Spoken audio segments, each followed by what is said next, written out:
You from Old Staples Crafts again. I thought I would just jump on quickly and show you a very quick Christmas card. I've suddenly realised that I've got some Christmas cards still to make. It's always the way that those of us that start making Christmas cards in August, which is pretty much what I've been doing, you tend to find that there's a couple that you've forgotten. So this is the card that I'm making for my last minute cards. It uses an old favourite stamp set, which is the Lovely as a Tree, and we're using the scene and the single pine, which we're using, as you can see, as our Christmas tree. And then we're going to add a couple of sentiments from the Tin of Tags stamp set, but any stamp set that's got Christmas sentiments would do. So don't worry if you haven't got these. This is not vital for this card. So the basic bits of kit that we need for this are a mint macaron base, although you could also use some of your Christmas papers that you want to use up. This is from the Presents and Pine Cones Designer Series paper pack, and the back of it is just a little chevron. It looks like a hand-drawn chevron, which is mint macaron, so you can use that or the mint macaron card, and for my cards I will be using both. And a piece of Whisper White cardstock, and this is the ordinary Whisper White cardstock, and then a card base. This is the standard A6 card base, so A4 cut in half and then folded so that it's landscape. So that's the basis. So the measurements, just so that you've got all of those, and I'm sorry if you're watching this in the US, you will have to adjust these a bit because your cardstock is slightly different size, but you'll get the drift of what we're doing here.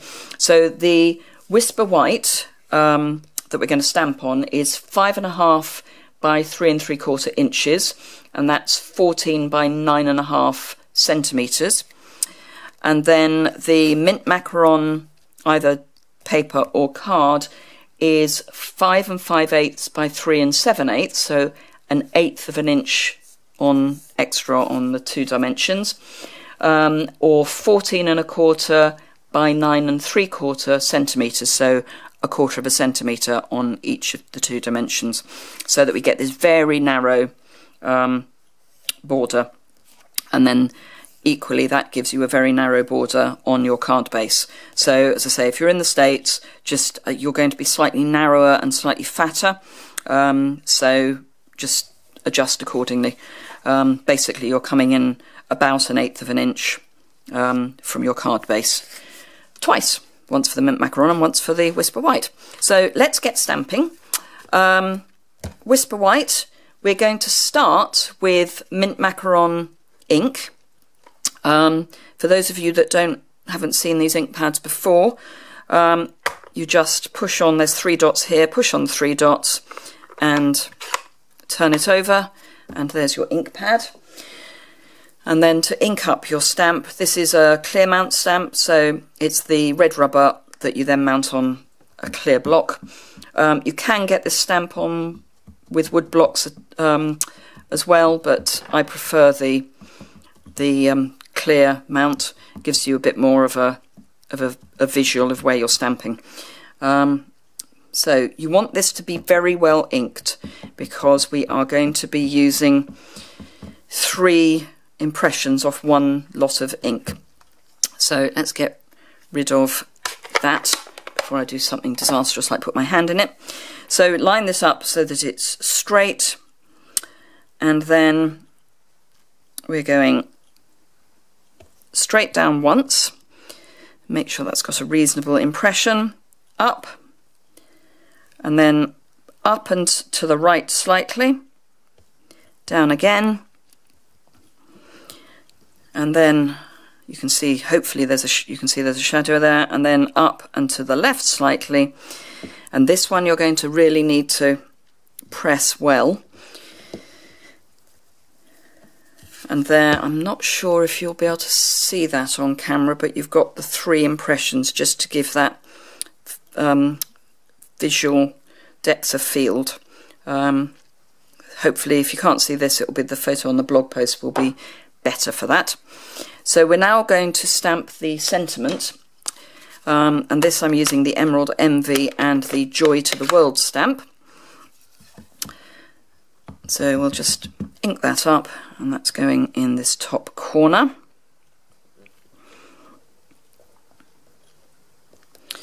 There we are. We'll need this again in a minute for the inside of the card, but we'll continue with the outside for the moment. Take that off and pop. I like to make sure that this tree is lined up well on the block, because it actually is slightly off centre. So it's worth just making sure that it is square on your block properly. So what we're going to do now is take our embossing buddy. Because we're heat embossing the tree, we need to make sure that there is no oil or slightly damp ink still on the card. So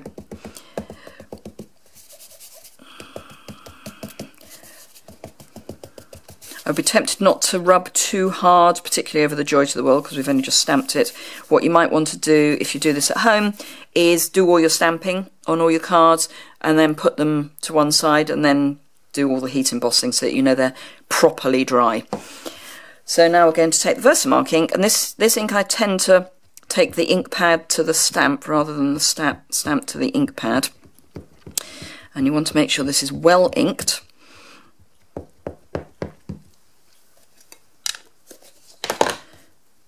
And I can see that that's nice and shiny, and then for me it's just easier to do it this way. So make sure your stamp is inside the line of the card, down, stamp well, and you want to push into the middle of the stamp. Try not to push too hard on this end in particular, because if you've got any ink on the surrounding area of the stamp, it will push onto the card. So try to not push in one particular point. Lift that up, have a look, and yes, I can see that that is well done. So we will take our embossing powder. As I say, we're using the silver Stampin' Up embossing powder.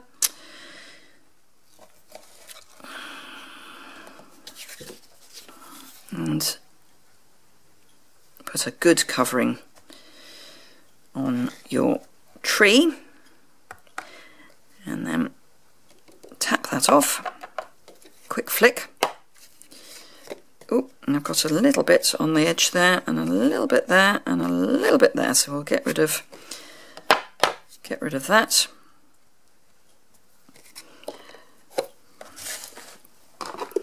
Pop the lid on and get our heat tool. As ever, you need to make sure your heat tool is hot before you do your before you heat your embossing powder. It's less likely to buckle the card if you make sure your heat tool is warm first. So apologies for the noise.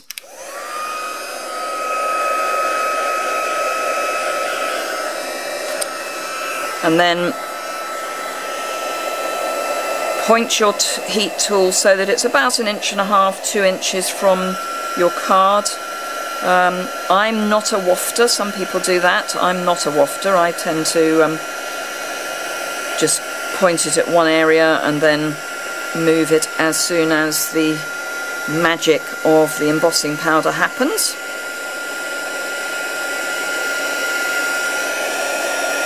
And that all looks well melted, and then I will just run the heat tool over the rest of the card. It does help straighten it out a bit, particularly if you put it across the back. So let's pop that aside. So although it's curved a bit, it is at least curved evenly, if you see what I mean. So we can sort that out without any problem at all. This is the card rather than the designer series paper. And all you're going to do is turn that over, and you can use Tombow to do this, in which case don't use too much, as in don't use a thick amount, but put it across the whole of the back, just a thin layer across the whole of the back. Make sure you do the sides. And what I would do then, once you've stuck it on your card mat, I would then put a weight on it so that it doesn't try and lift off. But it will work really well. What I tend to do if I'm doing that is put it underneath my grid paper mat, because this is the full pad of grid paper. So it's got a good weight and a flat surface behind it. It doesn't take long to dry, but it just makes sure that it doesn't try and lift up. But we're going to use the fast fuse. The snail will be okay, but it's not as strong an adhesive as the fast fuse or the Tombow. So you could use the tear and tape, but you are going to need quite a lot across the back, because you want to make sure that as much of the card as possible is stuck down. And remember, the trick with the fast fuse is a light touch and a quick flick at the end. So don't try and put too much weight behind it. It doesn't need to be forced. It just needs a bit of gentle coaxing. Now, remembering that you've only got a very small border, you want to line up as much as possible before you go for broke. Now, obviously with the Tombow you have got a bit of a margin of error. With the fast fuse you do really have to get it right first time. So that's fine. Now, before we stick that to the card front, we are going to do the sentiment, and we're using the Making Spirits Bright stamp from the same tin of tags stamp set. And again, as I said earlier, we're using the Early Espresso, why did I say Early Espresso? Emerald Envy. They both begin with 2 E's. Other than that, they're completely different. So, light taps into the middle of your card, straight down, straight up, and that's that done. Pop that to the one side to clean. Close up the ink, and then whilst that's just drying off, more fast fuse. You don't need quite so much this time, and again you could use the Tombow or the tear and tape, but I would, as I say, I would suggest not the snail, purely because we have still got a little bit of a buckle, which we want to keep to a minimum. And there we go. So that's that. Then all we need to do is pop a star on the top, and these are the metallic enamel shapes, and they come with either gold or the silver. Obviously I'm getting through the silver quite a lot because I'm using a cool colour, so I'm using the silver rather than the gold. So star, and I can't remember if I said, if you don't really want to do the heat embossing, you could just use the Emerald Envy for the tree instead, and that would balance nicely with Emerald Envy on this side and the Emerald Envy on this side of your card, so you would get a visual balance. So that will work well too. So if you haven't quite got to the heat embossing stage, don't worry, there is an alternative. So that's that. Have a great Christmas. Before I go, I am going to just show you the front covers. I can still only do the front covers of the new catalogues that are coming out on the 4th of January. It's the Spring Summer, which lasts until the 31st of May, and Celebration, which lasts until the 31st of March. If you haven't got these and you would like me to send them to you, drop me an email. If you're in the UK, I'm not sending overseas, I'm afraid. I've only got UK catalogues, so that doesn't really, I can't really send overseas, unfortunately. But so if you're in the UK and you want a catalogue, drop me an email. My contact details are on my blog, and the associated blog post for this project will be in the description bar below, as ever. So just pop over to that and you'll find the details of this, plus my contact details. And for those of you who don't know about Celebration, during January to March, if you spend £45 or any multiple thereof, for each £45 you spend on products from either the occasions or the annual catalogue, you will be able to choose an item from the Celebration catalogue, which is free. So, and this is in addition to your hostess rewards, because you get hostess rewards if you spend over £150, although those are different during Celebration. So during Celebration, if you spend over £150, you get your standard stamping rewards of 10%. If you spend £200 or more, you get your standard rewards, but you get an additional £20 to spend. So you get your 10%. So if you spend £200, you get 10% plus another £20, so £40, and then 275, you get 12%, etc., etc. But remember, you get an extra £20 of rewards if you spend over £200. You also get your standard 50% off rewards for spending additional qualifying purchases. The other thing that is worth remembering during Celebration is if you're going to spend more than or about £90 or more, so that would give you 2 Celebration items. But if you are going to spend that sort of money, it may be worth thinking about getting the starter kit. The starter kit, if you don't know, is £99. You don't pay postage, but it's £99. And for £99, always, you can choose up to £130 of product of your choice from the seasonal catalogue or the annual catalogue. So £99, £130 worth of product, no postage and packing. But during Celebration, you will get an additional 2 free stamp sets of your choice. Depending on which stamp sets you choose, that could be an additional £93. So for £99, you will get potentially over £200 worth of product. So if you've been thinking about it, now really is the moment to do it. And if you do sign up as a demonstrator and you want to continue, I mean, as a demonstrator, you get a minimum of 20% discount off future purchases.